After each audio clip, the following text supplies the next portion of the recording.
Finally together again. Hey. She's trying to leave me, though. Hi, baby girl. Hold on. Relax, relax. Relax. I miss you. Baby, I miss you. You don't... Oh. Did you miss me, too? Did you miss me?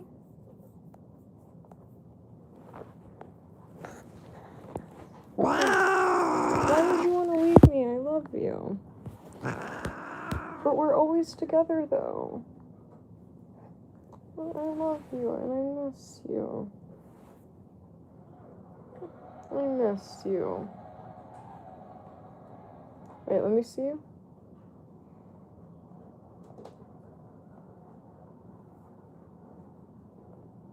Aww. Guys, she's so cute. Hold on, I'm just trying to calm her down.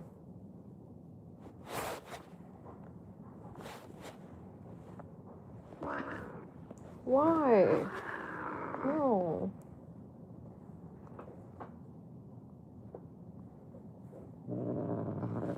Oh my god. Fine.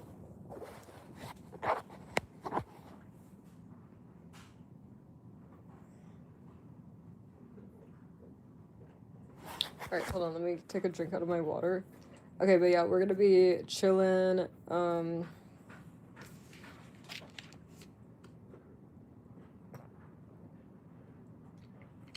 you know what, maybe I'll, like, set up the, what's it called?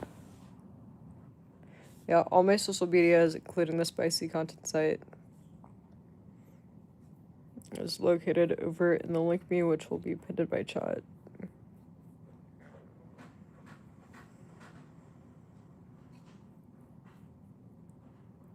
Oh, I love her so much. She's so sweet.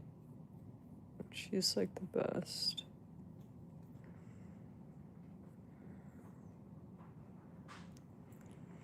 Like, I miss her so much. I don't know why she doesn't want to hang out with me anymore. I think she's, like, upset that I've been hanging out with Paisley. But yeah, no, it's so sad. Like, I miss her. Like, a lot. Just so you guys know, Molly's, like, my favorite cat and will always be. Period.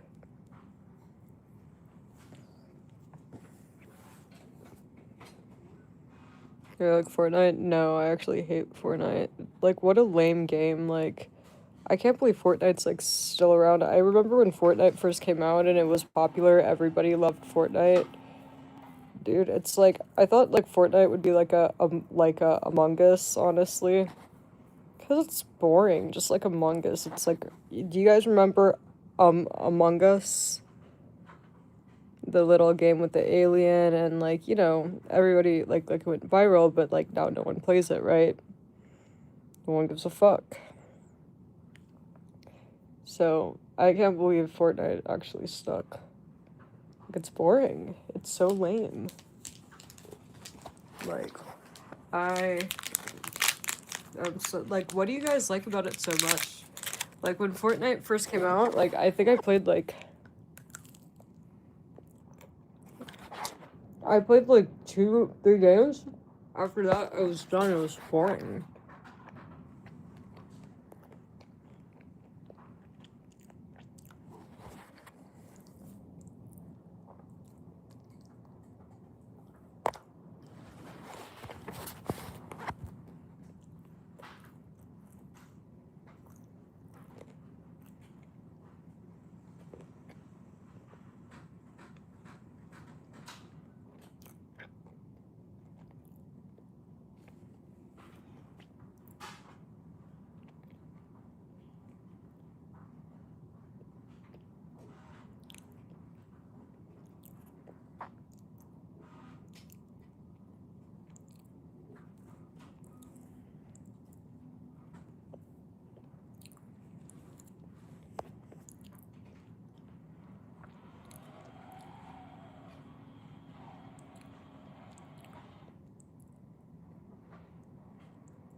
Yeah, I mean, like, even, I think I liked Among Us better than Fortnite. But even Among Us, like, after, like, 5 games, like, I was on basically Fortnite, 3 games, boring. Among Us, 5 games, boring. You know? They all suck. It's like, dude, all these fucking new games are ass. They suck. They're boring. They're boring as fuck, and you guys, I can't cook. I am a woe man.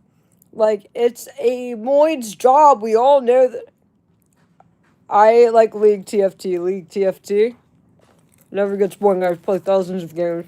But I can't cook. I'm a woe man. We all know that cooking is a Moid's job.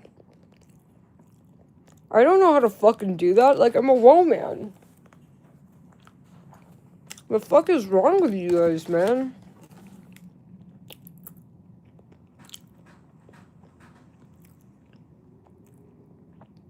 You guys really think that a woe man could cook? Dude, it's like the government needs to assign males to woe man to cook for woe man. Seriously, I demand a government assigned cooking slave, a cooking male, cooking. Yeah. Seriously, like, I'm a woe man. Like, what the fuck? It's like, who's gonna feed me, bro? It's like, I need a government assigned male to cook for me. You know, it's like, dude, what the fuck? I don't want to do this stupid shit. I'm a woe man, and we don't do stupid shit like fucking cook, which is a Moid's job.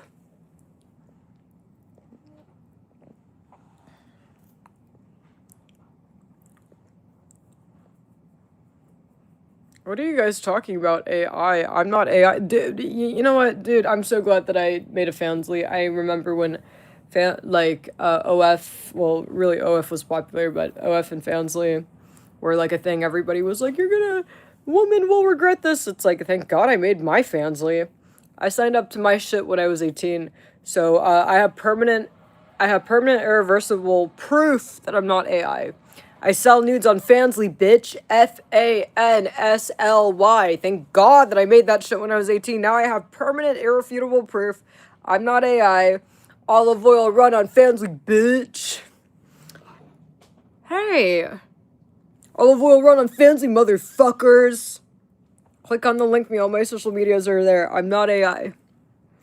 So yeah, no, seriously. Thank God I signed up, dude. It's like, isn't it funny how, like, men are always wrong? Like, men always, back then were like, you're gonna, OnlyFans girls will regret it. I do Fansly, but girls that sell nudes online will regret it. It's like, actually, I'm so glad that I did this. It's like, dude, imagine if I didn't have this. It's like, I'd have no way to prove. I'd literally have zero way whatsoever to prove that I'm not AI.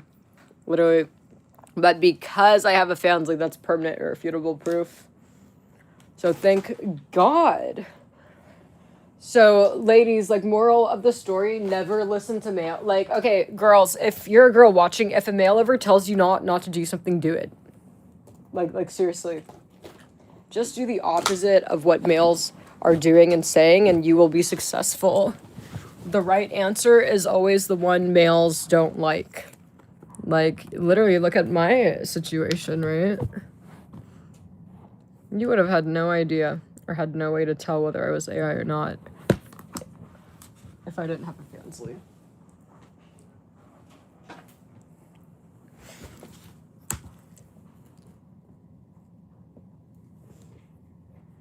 So, I avoid fit. Bro, I think males that are like, oh, I don't do OF or I don't pay, are like cringe, honestly. It is so cringe. It's like, dude, if you're a male and you don't pay for Fansly, like, what is the point of your existence? Like it's just so cringe, bro. It's like, if you don't subscribe to Fansly or OF, it's like, bro, like, you're cringe.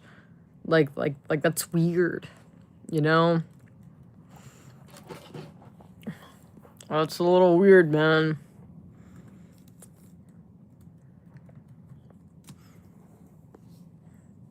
Like, don't you guys think? Like, it is fucking cringe.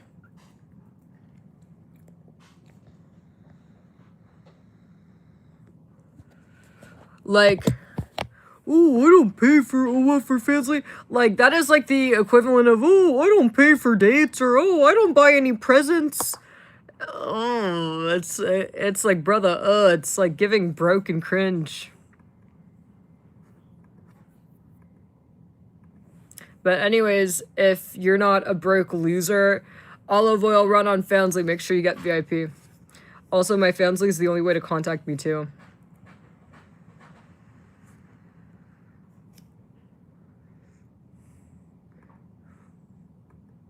Literally. Ooh, I should check my videos. Hold on. Where's my phone? Because I made some videos for Instagram, because, yeah, I have a little audience. Yeah, no, I missed the girl. Like, yeah, recently my posts have only been getting to males. Let me see if this is fixed. Because, yeah, no, I'm on the incel algorithm now. It's like, no, get me back to the girls. It's like, I used to have girls that would, like, support, like, da-da-da, and they used to attack you guys for me. I never have to lift a finger. I had, like, a girl army, because my content would hit girls' algorithm. Let's see if my algorithm's back. Come on Instagram. The reason why beauty standards, for the most part... Where'd my video go?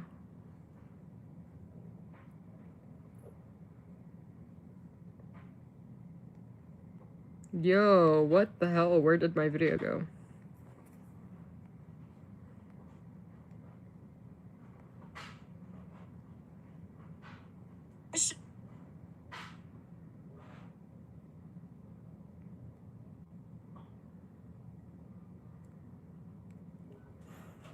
Yo. What the fuck? Let's see. I don't know if Instagram's down or something, but, like, my recent's missing, and it was the funniest one. Guys, give me a minute. Okay, where's my fucking video? Now I'm getting mad. Now I'm getting pissed. Now I'm getting pissed.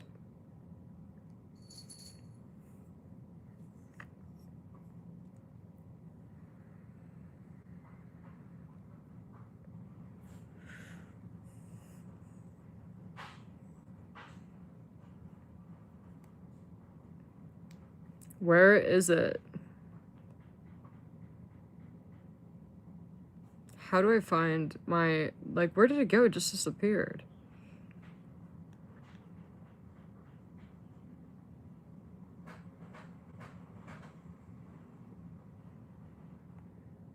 Iron Glam today, and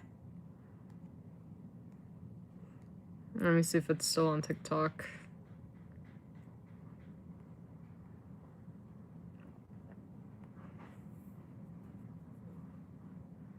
First of all, I'd like it should not be marriage, daily marriage. No, to start this off with saying, I don't know why this dishwasher's talking, but let's get into it. Why is marriage sexual? Yeah, what the fuck happened? I'm just gonna repost it. First of all,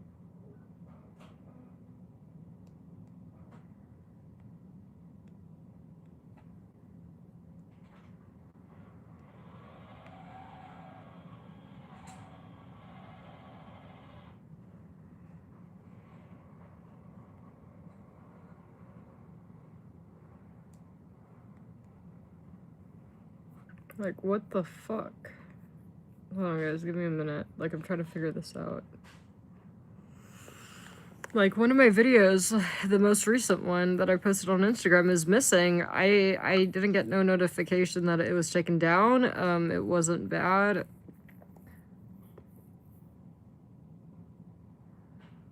First of all, I'd like to start this off with saying, I don't know why this dishwasher's talking, but let's get into it.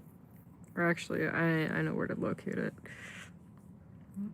Marriage is quite literally sex should not be socially acceptable. Ah, because he oh my god, it's because he deleted his I see. Guys, just so you know, on Instagram, if somebody makes a video reply to you and you delete your comment, the video gets deleted.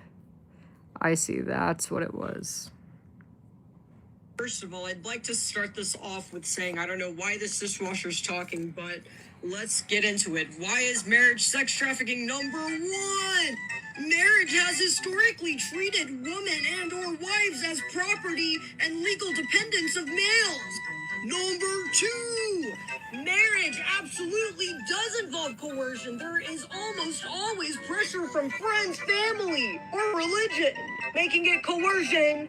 Number three, in most jurisdictions, marital rape is not acknowledged. You know, there's no consequences. Basically, it's almost legal.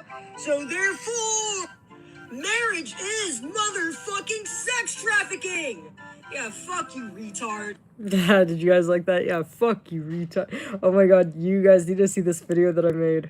There is no point in explaining anything to a male, as tempting as it is, because they don't actually care. They're just looking for your attention. And also, these males' IQ is too low to comprehend what you're trying to explain to them anyway. So it's a waste of time, and just ignore all males. And if you're a male, fuck off and die. Did you guys like that? If you're a male, fuck off and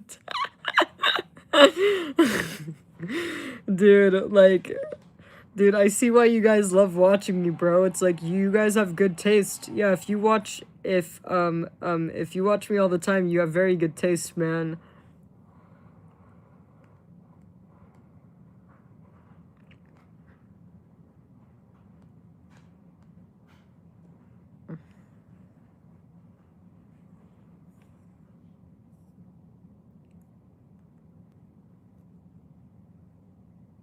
Yeah, I was like, what the fuck? Where'd the video go? First of all, I'd like the reason why beauty standards, for the most part, only like largely. Wait, hold on. Let's see how these videos are doing.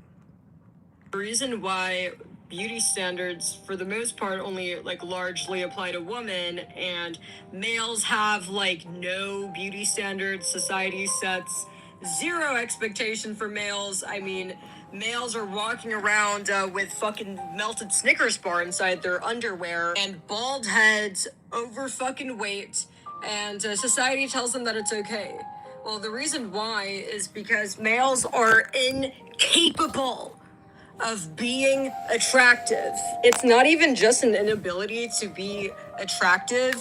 It's more like males are completely incapable of not being complete, hideous freaks. So that's why they are constantly projecting their own insecurities onto women. The reason why beauty standards, for the most part, only like largely apply to women, and males have like, first of all, I'd like no, this should not be socially acceptable. Women wanting to subject themselves to human trafficking is nothing we should normalize, or marriage is quite the reason why marriage is quite literally sex trafficking. And I got the definition pulled up here for all of you incels that are going to be crying inside the comments. Marriage is sex trafficking. No woman wants marriage, and if there are any women that want daily reminder that all males are bad and they should all be avoided. So all of them are bad, and especially the ones that try to tell you or make you think that they're different, because that's deception. Deception is lying, which makes them no different than all the other terrible males. They're all liars. Avoid all males and stay single forever, ladies. Daily reminder that all males are bad and they should all be avoided.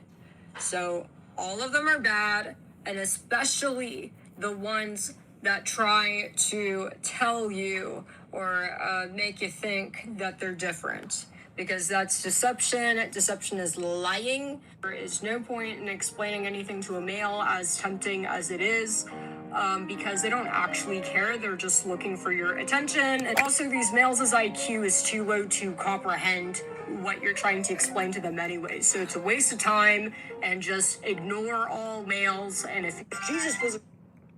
Alright, well, I'm glad that one's back up. First of all, I'd like to start this off with saying I don't know why this dishwasher's talking, but let's get into it. Why is marriage sex trafficking number one? This is my favorite video. Marriage has historically treated women and or wives as property and legal dependents of males. Number two, marriage. The guy's like, how is marriage sex trafficking? You need to explain. Pressure from friends, family, or religion. Making it And like, guys, literally, so like, do you guys know how at the beginning I was like, where's the video? Like, what the fuck? And I'm looking it, and I didn't realize. So like, I did a reply to his comment, like I did a video reply, and the mail was like, well, you still haven't explained how is marriage sex trafficking, you know. And so so I made this video reply to him, and the video disappeared, and it's because he deleted his comment. He was so ashamed after the video I made and felt so stupid he deleted the comment because he realized that I was right. Number three, in most jurisdictions, marital rape is not acknowledged. You know, there's no consequences. Basically, it's almost legal. So therefore, marriage is motherfucking sex trafficking. Yeah, fuck you, retard. Do you guys like that? Yeah, fuck you, retard. Dude, I was like so serious when I made that, just so you guys know. Like, I was like actually pissed. Like, man, fuck this retard. Yeah, fuck you, retard. But yeah, no, it's good to see you males reflecting. But yeah, no, the dude realized I was right. First of all, the reason why this should not be socially acceptable. Women want. And then I put the definition of sex trafficking, and I was like, this should not be socially acceptable. Why the fuck would a woman want to do this to herself? Like, we shouldn't support women trying to ruin their life like that. But yeah, no, honestly, marriage is like that. It actually does meet the definition of human trafficking and sex trafficking. You know, so part of, so sex trafficking, for example, right, it's coercion, right? Coercion and transporting a person, you know, for sexual reasons, coercion and or transporting the persons for sexual reasons. Literally all, hold on, my neck is like messed up. But yeah, guys, literally all marriages have coercion, okay? Whether it is, come on, let's get married, then that is coercion, you know? Like, come on, no, that's coercion. Or family, or it could be church. The church is like, oh, you must get married. Marriage is what's it? That's coercion. Or it's family. Oh, come on. You and my son would look so good together. You know, you and my son, come on, you'd be so good for my son. That's coercion. So there's always coercion, some form of coercion when it comes to marriage, right? Like being realistic, right? I mean, you know, like, and I know there's some very rare cases where it's like the woman, when are we getting married? When are we getting married? But like, being realistic, in 99% of cases, it's usually the male that's like, oh, marriage, and like church or family, right? So, which are all coercion, and also, males have, I'm pretty sure I heard you guys say multiple times that, oh, you know, males only date women for sexual relations, or sexual relations is the whole point, right? You know, I think we all know that for the most part, males look at marriage as like, you know, they think that it's a sexual relation buffet, if that makes sense. So when males think marriage, they're thinking sexual relation. So yeah, it is fucking sex trafficking. Also, it is human trafficking. Want to know how it's human trafficking?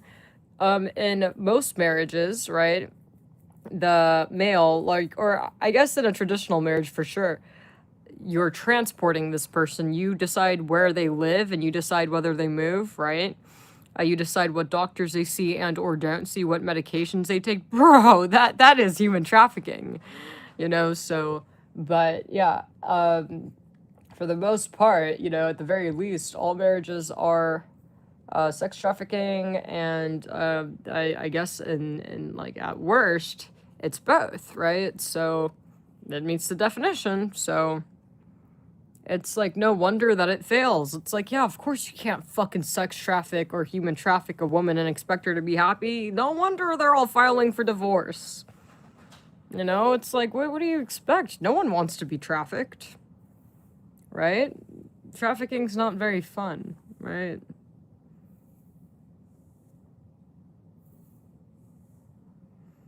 Males don't want to get married. I think it is male. No, dude, males do want to get married. And finances, what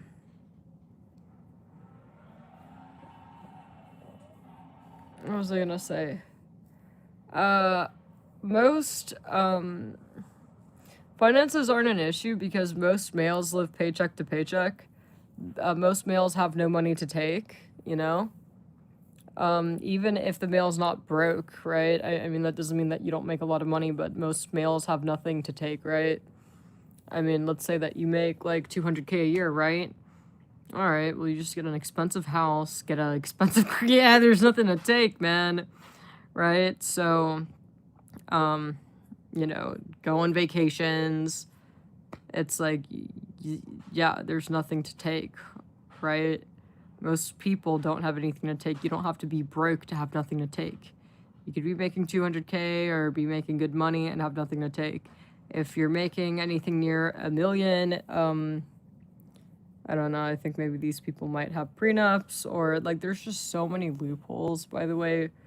Also, if you're making more than $1 million, yeah, your money's hidden. She'll never find it, so. Yeah, no, isn't it? And like, there's no money, just so you guys know, like when it comes to divorces and all that, like there's no money in it. Not at this point. Like this whole like, oh, I'll take half, and like this is a myth, you know. It really is, because you gotta remember most, and especially males that are married or like in marriages, yeah, they're usually like living, or Americans in general, most people live paycheck to paycheck. So, yeah, guys, trust. I mean, no, I don't think women are wanting marriage. No, they don't. It's really men. Because, like, men aren't that stupid. Males know, oh, you know, this doesn't cost me shit, you know? I already spent almost all of my money on my fucking, you know... I spent all my money on my car parts, and fucking vacation and food, and travel, so, yeah. Like, you guys kind of feel what I'm saying. Let's say that, let's say that a male, you know, let's say that he manages to save, like, I don't know, 30K, right? With all this high spending. Dude, what? So you're afraid of giving her 15K? I mean, like, yeah, that's, like, no money. Like, there's no money in marriage. Also, actually, you don't even have 30K. Let's say you save 30K. You actually have $0 after you pay the lawyers, actually. Yeah, actually. So trust you guys, no one gets anything in marriage. Because like I said, most people have paid a paycheck to paycheck, and two, fuck, I forgot to calculate the lawyers. I'm like, yeah, even with a average savings, it's like, yeah, that will be wiped by the lawyers. Like, that'll get cleaned out by the lawyers. So yeah, she doesn't even get 15K. And you don't even get, like, and you get $0. You both come out with nothing. So, it's just so stupid, honestly. Really, really dumb. Like, dude, only insecure males are, like, pushing for marriage, dude. Like, it's just so cringe, and it's, like... Marriage is also patriarchal, just so you guys know. You know, the whole process of a marriage is extremely misogynistic. You know, it's just really, like, we need to boycott marriage. It's just weird. It's just so weird, guys. Like, literally, I kind of feel like the marriage itself, like, in my eyes... If I see a male getting married, in my eyes, I see this as proof that you're a misogynist, because why are you participating in such a disgusting thing? it's like doing blackface, you know? It's like, right? I mean, if you saw somebody doing blackface, you're like, okay, they're racist, right? The same way that you immediately, like, they're fucking racist. When I see a male proposing or doing and participating in marriage, I just see misogynist, because it is. It's not only literally stupid and impractical, but two, it is patriarchal. Why would you want to contribute to that?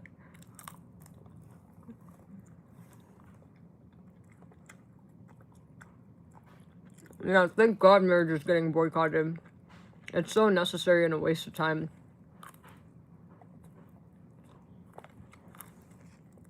This is good.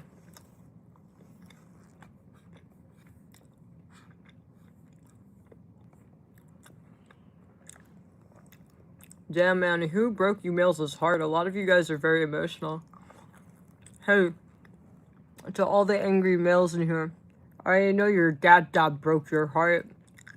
Your dad Tyrone ran out that door a long time ago, but look, you gotta grow the fuck up. Come on, man. You're old as fuck. You're old. Your hair's falling out day by day. You're running out of time. You're too fucking old to be married fairy princess. Bitch, grow up. Come on. It's about damn time. You need to grow up, please. Enough. I know that you males, you know, it's like you males have Disney princess syndrome. It's so weird, but you need to grow up. Alright? You are not a Disney princess. You don't live in Disneyland. This is not a fucking Pixar movie. This is reality. This is reality. Yeah, no, honestly, it's so, like...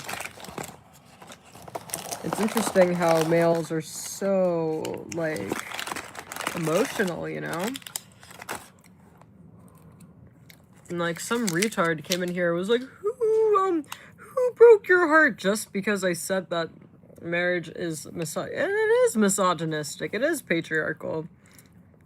It's like, you know I'm ruining your Disney princess story, men. I know you males have big dreams about being a pretty little princess and, you know, twirling around in your tutu at your wedding, but come on, guys. Like, enough, man. Like, please stop. Like, seriously, it's like, I'm tired of you guys being delusional all the time. You know? It's like, when are you guys gonna grow up? Where the fuck is Molly, bro? Like, you need to grow up. Also, just so you guys know, most married males literally, like, everybody that's married hates it, by the way. Almost everybody that's married hates it. Do you guys understand that? The women hate it, and I'm pretty sure, like, I don't know for sure, but most males, or I don't want to speak on that because I don't even know. But here's what I could say. A lot of males hate marriage too. They're not even, like, you know, like, obviously the reason why women initiate divorce more is because the woman hate it more, right? Or usually, like, you know, when there's abuse, it's like the woman being abused, or like the males causing more. The male's always more insufferable than the girl. Does that make sense? But, like, usually, like, none of them are really happy, right? Like, I don't think most divorces are situations where it's like, please don't go. We're so happy together. Don't leave. We always, you know, have a great day every day. Don't do this. It's like, no, they usually both fucking hate each other. So, yeah. Or don't like each other, right?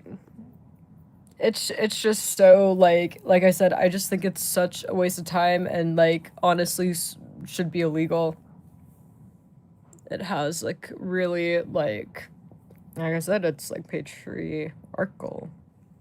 The fact that we have marriage around is, like, literally, like, it's like banning abortion, basically. It's patriarchal, it's old, it's very, like, outdated, right? Hold on, I need to get Molly. Mama. Oh my god, why is she avoiding me? Dude, it's because of my fucking son. Hi, Mama.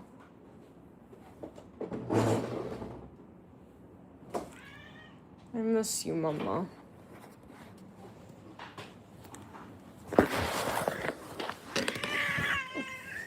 Hey, please don't do this.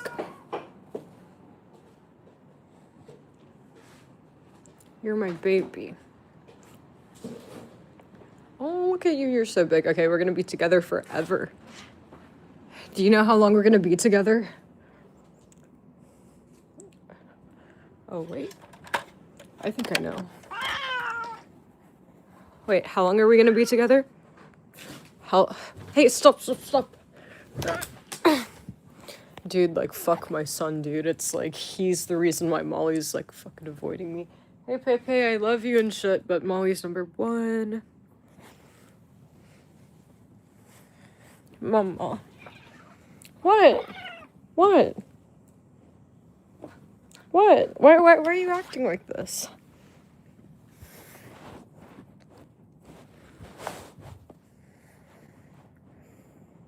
Hello.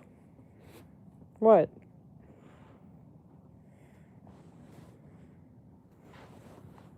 Ah. Please don't leave me.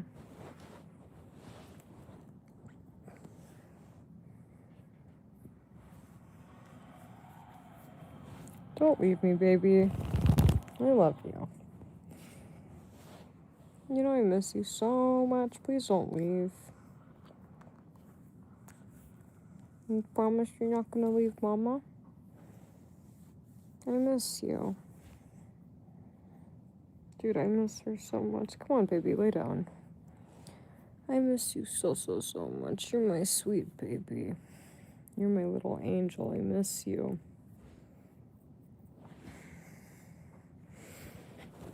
Alright, let me set you guys down.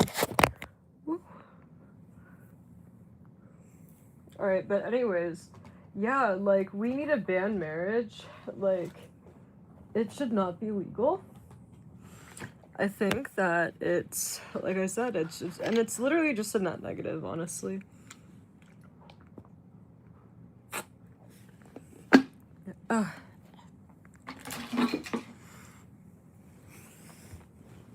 It is an absolute, like, net negative. Hello. Oh. Man, you retards keep falling because you guys are fat. Okay, anyways, you guys, we're gonna watch some news and relax because, like, I have a long day of packing ahead.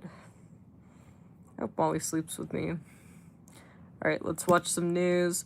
Yeah, all my social medias, including the spicy content sites located over in Link Me, which will be put in my chat. Do not buy. Dude, I cannot wait to take you guys to my house, honestly. I'm so excited to take you guys. Oh my god. Yeah, I get to take all... You know, it's crazy. I'm literally taking all of my things with me to my house. Like, literally all of my actual things. My cats, my daughters, and I'm taking you guys. You guys are my things as well. So, oh, I'm really excited. I'm gonna have all my things at my house, see how it looks. Yeah, totally. Yeah, we'll have a party. What do they do at housewarming parties? I've never been to a housewarming party. Dude, I am literally, like, the only one of my friends that has a house. Like, it's so crazy. Like, I mean...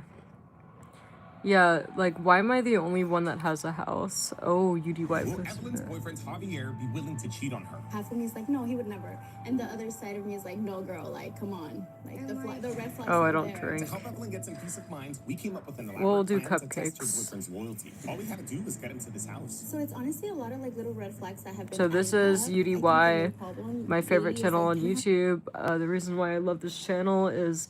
So it's basically a show where they do loyalty tests on males and they expose males for being the disgusting, filthy, nasty, shameful promiscuous whores. Nasty whores that they are. So I just love watching males expose themselves for being disgusting, shameless whores. It's so funny. And it's always one out of two reactions. I ain't do nothing. Or, well, fuck you, bitch. How dare you test me? Or, fuck you, I ain't do nothing. Sometimes it's a combination. Wondering, like every single time we go out somewhere, I always kind of catch them like staring at like girls, and I don't never mention it like when it happens, just because I don't want to like argue. But when we're back home, like I'll bring it up, and he just like dismisses it, like, no, it's all in your head. Like I wasn't looking at nobody. You've never told him like on the spot, like you've never Like when been he's like breaking his neck. What are you looking at? No, I guess because like I feel so like uncomfortable and disrespectful that I don't want to like say anything, because I already know I'm gonna be mad, and yeah, just to like avoid a fight. I'm holding Molly, she's finally with me. I know I should say that. Javier might be looking at other girls, but would he actually act upon his urges and cheat if given the opportunity? That's what we were going to help Evelyn find out. So a couple days ago, Oh, just so you guys know, all my social medias are located, wait. Guys, all my social medias are located over... Oh, hi, baby bear, I love you. Dude, she looks like a little snowman. Oh, my little snowball. Oh my god, my whole family's with me now. I'm so happy. So Molly is under the blankie with me, and I missed her so much. Like I said, we haven't hung out in a while because her brother's right here. He's right behind me.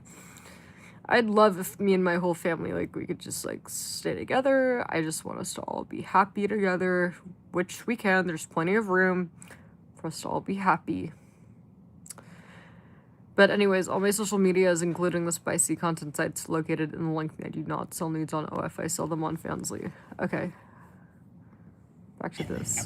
Olive oil run on Fansly. One of our tests at her and her boyfriend's place. Blinking light is covered. Let's see this filthy This whore. guy right here is going to be the backup camera. Just set your bag down. Like if she has a counter or a table or something there, just set it down there. You also mentioned that you're getting some red flags from his social media or something. Yes, especially on like Instagram, I always like see him liking girl pictures. That's not necessarily cheating, but it's a lot. Yeah. Even his like his For You page, it's usually like a bunch of girls, and I don't know if it's like the algorithm or if that's what he's looking at. But you also build your algorithm too, like it's Right? like that for a reason. Yeah. Like yeah. I really don't like arguing, so I kind of just let it go. But again, everything's just building up. Yes. Hey, we're outside. Okay, you're downstairs. Let me go ahead and go grab you. Okay, sounds good. Damn, that's right. I should have acted like I was you, or I should have let you talk. Why did I do that? Damn. Evelyn told her boyfriend that her friend Alexis was coming over. I almost blew this thing before we even started. Damn, I almost messed that up. Just to confirm, you didn't have me on speaker, did you? Okay, cool. He didn't hear me? No. Okay, good. Okay, so he's in there? Just Oh, chilling? hi, He's baby with his bear. friend right now. They're about to watch the game. Oh, his friend is over? Yes. His So friend? he's like distracted. He didn't even say anything. I was like, I'm gonna go pick up my friend. Let's watch something think that was else, things you up or no? guys. No, they're just watching the game. They bet it on Okay, it. 'cause, So. yeah, this is kind of like boring. Let's watch. PSA has the power to turn a singular Pokemon card into a multi-million-dollar asset. When Logan Paul's ultra-rare Pikachu Illustrator was given a PSA 10 grade, it became worth over $16 million. A single grade point lower and the card's value drops to $1.4 million. But when one company has the ability to create or erase millions of dollars with a single Oh, she's number, throwing there's up. bound to be corruption. And a recent pattern of major screw-ups has many people suspicious Ew. of PSA. They've authenticated cards that were altered to look Oh, perfect. fuck Their grading this system has been bitch. exposed Okay, as now I know why extremely she's been avoiding me. inconsistent, Alright, you and can they've come even back. admitted to straight up okay, destroying come here. high-value cards during their process. And those are just the mistakes that we can 100% prove. There are countless grading decisions that Poor happen girl. every single day that are losing people hundreds, thousands, Oh, and I think she and in knows that I'm extreme cases, oh my god, no millions of wonder she's avoiding me. dollars, She which knows is I'm why when you disgusted dig by deeper her. into PSA, the more I'm insane sorry. it becomes that a multi-billion-dollar industry don't think revolves you're around that a tiny disgusting. number on a piece of plastic. Before PSA became synonymous with corporate greed, they were actually providing an extremely consumer-friendly service. PSA, which stands for Professional Sports Authenticator, offered a universal standard to determine how much a card was worth. Think back to elementary school at the lunch table. Your friend has a bag of chips, and you're willing to give up your ding-dong in exchange for it. The chips aren't objectively more valuable than the ding-dong, but if both of you are satisfied with the trade, then it really doesn't matter. Sports cards and trading cards used to be the same way. Maybe I wanted your Charizard card and you wanted my Pikachu card. We'd just swap them and be done with it. But eventually, how rare the cards were became a factor to consider in the trade. All of those factors is what PSA considered to determine how much a card was worth, which resulted in people paying big money for cards in all different niches. PSA essentially created the industry standard guide of what matters when buying or selling cards. In a close inspection, a trained PSA You threw up everywhere. No, you better sleep with me. Ensuring that it is officially I feel like I sound like a male. No, you they stupid assess any bitch. potential No. damage such as rips, tears, scuffs, folds. Threw up and everywhere. finally, You better they give sleep. a grade to the card's overall condition on a 1 to 10 scale. And they carefully encapsulate Oh my god, I feel like I the sound like a card in man. case to preserve its condition with a label displaying its name and official PSA grade. Before PSA It's was okay, rotting baby. the industry from its Oh, core, you're- it was actually meant to preserve the integrity of it. But as their power and influence grew, they started moving away from being a humble service for hobbyists and developing into a corporation fully fixated gonna on fucking sleep with me. profits. You threw up PSA everywhere. expanded their company beyond just grading cards. You They bitch. integrated with No, you don't eBay get to to fucking create throw the up everywhere and PSA not sleep Vault, with me. which helps store, list, sell, and ship trading cards for their customers. So if you wanted to sell your recently graded No, card, it's just you could like, have oh my them god, take it's like care I of have to the clean entire this selling again? process from start to finish with little effort. PSA even offered a buyback service like, where yeah, they no, would fuck purchase the that shit. card You directly fucking after better grading. sleep with And me. some interpret this as kind of a conflict of interest. No, You're you handing fucking a company bitch, you your threw up card, on they're everything. deciding how much No. it's worth, and then they're offering to buy it from you themselves. If they plan on reselling the card for a profit, they have every incentive to convince you it's worth a little Hey, less hey, than hey, it's it okay, it's actually okay. is. It's like It's when okay, Rick little from girl, Pawn it's okay. Stars calls in one of It's his okay, buddies to baby. tell I you love what you. your rare artifact is worth, and almost every time it's worth way less than what you thought it was. From there, PSA's parent company, which is confusingly called Collectors, also acquired Yeah, and I'm rival so grading tired, guys. services Like, I need to Beckett go to and sleep. SGC, getting them closer to becoming Yeah, a this monopoly. fucking Today, stupid bitch. PSA and its sister companies take up 80% of the total market, with PSA accounting for a whopping 72%. And that dominance comes with an immense responsibility. The trading card market is now a multi-billion-dollar industry, and basically every collector on the planet relies on PSA's labels to determine that each card they received was authentic and in perfect condition. And when PSA makes mistakes, Hello. they aren't just minor disputes. They have the potential to be catastrophic errors that can bankrupt a collector. But before we get into that, we all live busy lives. There are so many things to do, It's and okay, it never little feels girl. like there is enough time in the day. You should probably go get that yearly checkup to make sure you're in good health, but you don't have time to sit on hold all day. Today's sponsor, ZocDoc, makes the process a whole lot easier. ZocDoc lets you search and compare local, and you can even score same-day appointments. Best of all, ZocDoc is free to use. Taking care of your health just got Where's my easier. Head to phone? ZocDoc.com/PatrickCC to get started and check that appointment off your to-do list.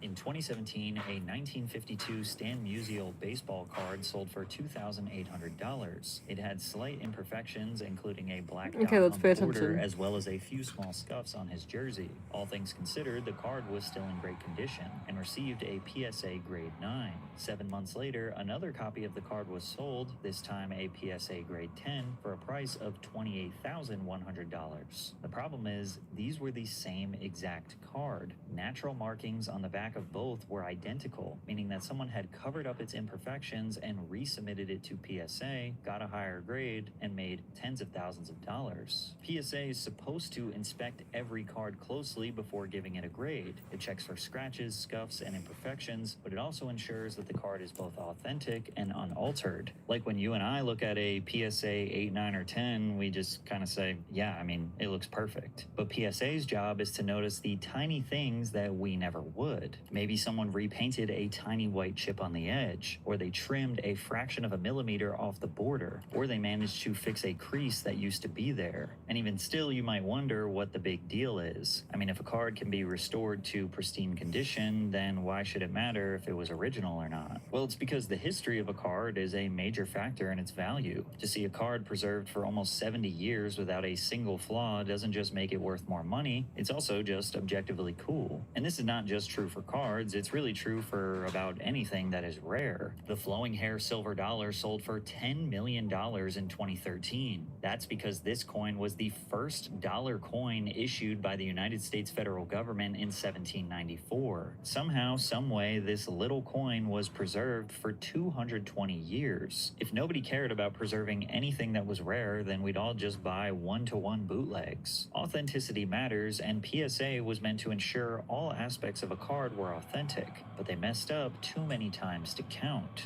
A Billy Maloney card from the early 1900s was purchased for $81 before being altered, regraded, and sold for a $900 profit. A 1952 Mickey Mantle card was altered and resold for $14,800. Ironically, a separate Stan Musial card from 1948 had its edges trimmed and sold for a nearly $2,000 profit. By 2019, hundreds of examples of altered cards that PSA had improperly graded had piled up, culminating in a class action lawsuit. The lawsuit went further than accusing PSA of making a few mistakes. It argued that trained graders should have been able to recognize the alteration and alleged that PSA knowingly allowed them to enter the market regardless. The situation became too large for PSA to ignore, and they announced an internal investigation into the matter. Now, to be fair, PSA grades millions of cards every year, and these alterations were done specifically by the seller to deceive trained authenticators into getting a higher grade. It is possible that these specific instances were genuine mistakes, and someone just figured out how to beat the authenticators. But whether PSA approved the cards knowingly or made a genuine mistake, the result for buyers was the same. Altered cards entered the market with legitimate grades that people thought were original and could be sold for far more money than they were worth, which made people start to wonder if that little number in the corner could really be trusted. Sometimes customers are disappointed with the grade their card gets. Maybe they thought it was a perfect 10, but PSA found a small imperfection that bumped it down to a 9. The customer now has two choices. They can accept the result and sell the card, or they can resubmit it to PSA and hope for a better result. Pokemon card collector and YouTuber Pokemon Steven submitted approximately 10,000 cards to be graded by PSA over the past couple of years. A little under 200 of his cards received unsatisfactory gradings. He believed that these cards were actually 10s, so he decided to resubmit them on the off chance that someone had made a mistake, and the results were shocking. 81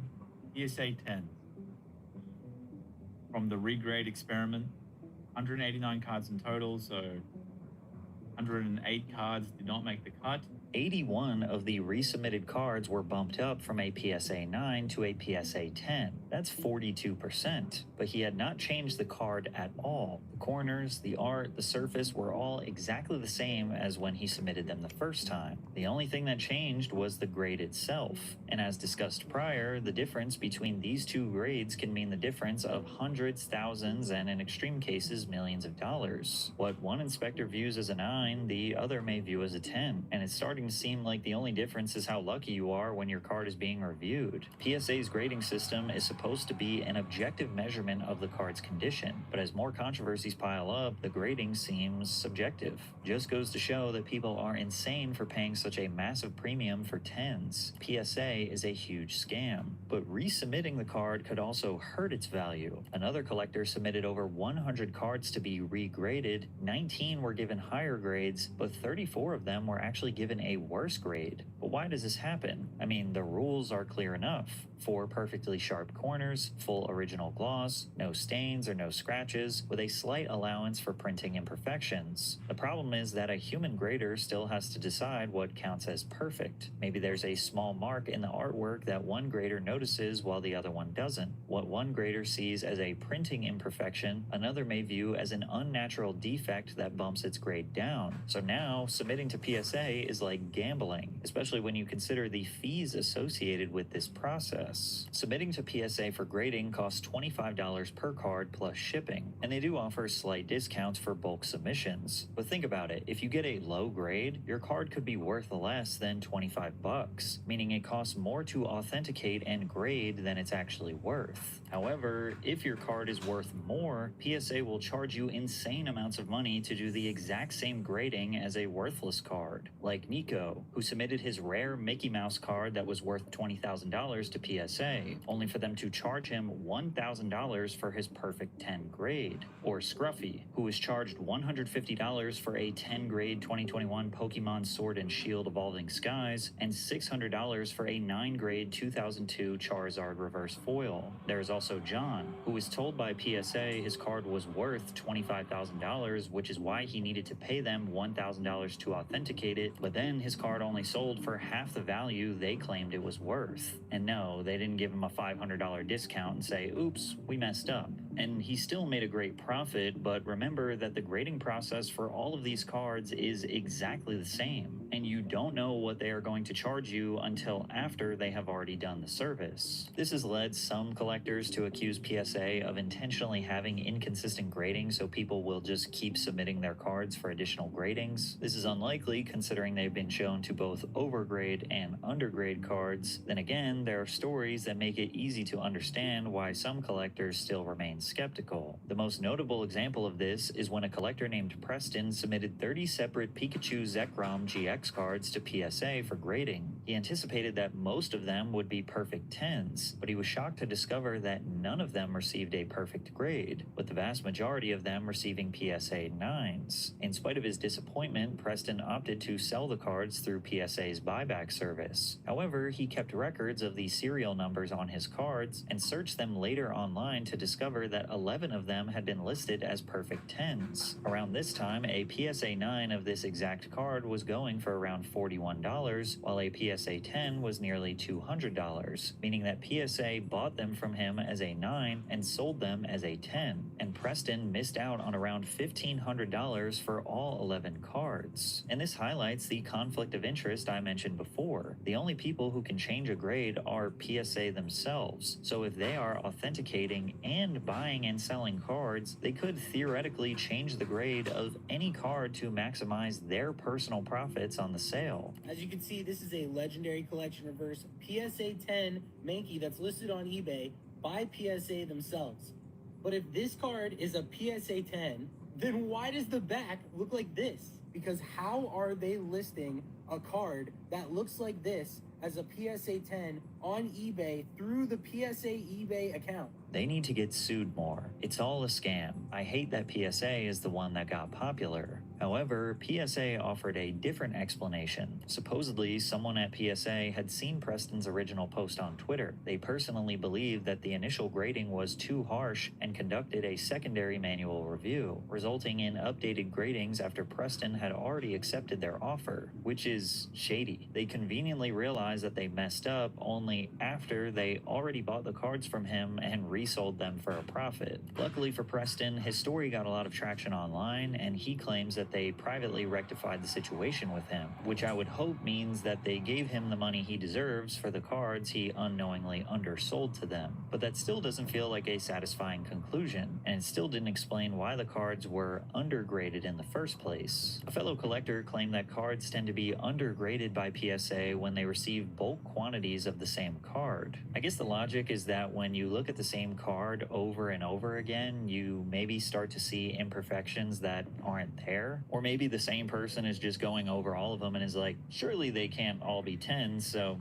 here's a 9. But obviously that would be corrupt and unethical business practices. But most importantly, PSA did not make the situation right with Preston until after he went viral on social media and gave them bad publicity. Was Preston the only person this has ever happened to? Or was he just lucky enough to get attention online and put pressure on PSA to pay him what they owed? But one of the most insane controversies that gained traction online was was when PSA admitted they damaged someone's extremely rare card, and many saw this as the final nail in the coffin for their reputation. A man named Brian revealed that his PSA 10 Pokemon card was severely damaged while getting it reholdered by PSA, bumping it all the way down to a grade 6. The card was a sky-splitting Deoxys, an extremely rare card released in limited quantities in 2004 and never printed in English. There were very few copies like this and in his condition, making Brian's card almost impossible to replace. Now, Brian was getting his card reholdered. Basically, what this means is he already submitted it before and it got a 10, but he was paying them to crack open the old plastic case and seal the exact same card into a brand new holder. Collectors do this all the time if the slab gets scratched, cracked, or it just looks old. A fresh holder can make an expensive card easier to sell because buyers know the case is brand new and the card had recently been inspected. The problem is that the moment PSA cracks the case open, they're handling one of the rarest cards in the world, and if anything goes wrong, the damage is permanent. PSA acknowledged that they had damaged the card and offered to reimburse Brian the full market value, which they determined to be $20,000. He wasn't happy with this, considering that the same card had sold for up to $45,000 around the same time, with others saying it was worth even more. Multiple people have told me that the Deoxys is $60,000 plus, and I personally have an offer over that. PSA fixed this issue. PSA got the $20,000 figure by averaging all of the recent sales of that same card. And this just seemed like a slap in the face because at best they're offering half and at worst a third of what it's actually worth. But the problem is they caused the loss of the card and then gave themselves the authority to decide how much that loss was worth.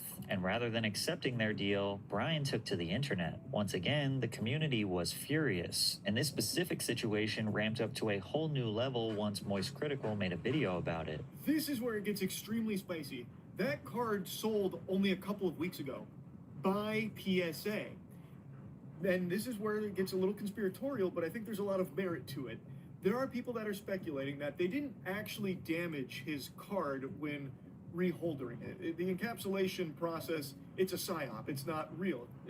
What they're thinking might have happened is PSA, when reholdering that PSA 10 Deoxys that was submitted, they took it and then sold it themselves, and then instead gave him a 6, saying that it was damaged and now it's down to a 6. I guess PSA now stands for Pro Scam Artists. Critical brought awareness to this dispute far outside the card collecting community, putting PSA under more pressure than ever before. Brian announced they had come to an agreement that he was satisfied with, indicating that he was compensated for the proper market value of his card. By this point, the pattern becomes a bit too familiar. PSA rejected a complaint, the collector went public on the internet, and then the company changed their mind after the story went viral. There are dozens of other examples of PSA destroying their customers' cards, and you have to wonder if these individuals were ever given proper compensation. Probably not, because a massive YouTuber didn't make a video about them. And now I'm just genuinely curious if anyone watching has ever had this happen to them. Like, you submitted a card to PSA and you know for a 100% fact that they messed up your card and then sent it back but hoped that you'd never notice? Comment below if that happened. PSA's grade is supposed to be a symbol of reliability and prestige, but these days their reputation isn't much better than a sketchy pawn shop. And yet, people are still sending in millions of cards to PSA every single year. But why? Well, the thing is, most collectors don't continue to use PSA because they trust them. They continue because they have no other realistic option. There are other companies that do gradings, but a card with a PSA label can sell for far more than the same card graded by a competitor. Leaving PSA for another authenticator would significantly cut down the overall value of someone's collection. And with the prices for some of these cards, we're talking about millions of dollars in value right down the drain. Boycotting won't work because all collectors would have to do it together. The market has decided that PSA is the gold standard, and it's almost impossible to go against what the market wants. As long as buyers seek out PSA graded cards, sellers will continue to sell them, which means that they will just have to deal with whatever nonsense comes with working with PSA. This is why monopolies are supposed to be illegal. But above all else, PSA is just another example of how any hobby or niche eventually gets hijacked and exploited by corporations. The same thing happened with sneakers. Any regular person who wants to occasionally, maybe once a year or every other year, buy a nice pair of sneakers has to deal with insane price gouging, unavailability of sizes because collectors or resellers pay thousands of dollars just to let a pair collect dust on a shelf. Shoes turned into a status symbol, and now it's trading cards. Actually playing with your Pokemon card could scratch the artwork, and wearing your sneakers could scuff them up, which will devalue them, which is ironic because most people buy nice things because they want to actually use nice things, but the only way to protect the value is to avoid enjoying it for what it is. And unfortunately, no hobby is safe from this. It's only going to get worse. Once people begin to put a price on their favorite pastime, they make way for opportunists to take advantage of the hobby and get rich. PSA isn't just a tragic story of an innocent hobby being corrupted, it is a reminder that nothing you love is safe or sacred anymore. And PSA isn't the only business that's built an empire by telling people what their collectibles are worth. Pawn Stars made a fortune with these same questionable tactics. Check out this video to hear that story.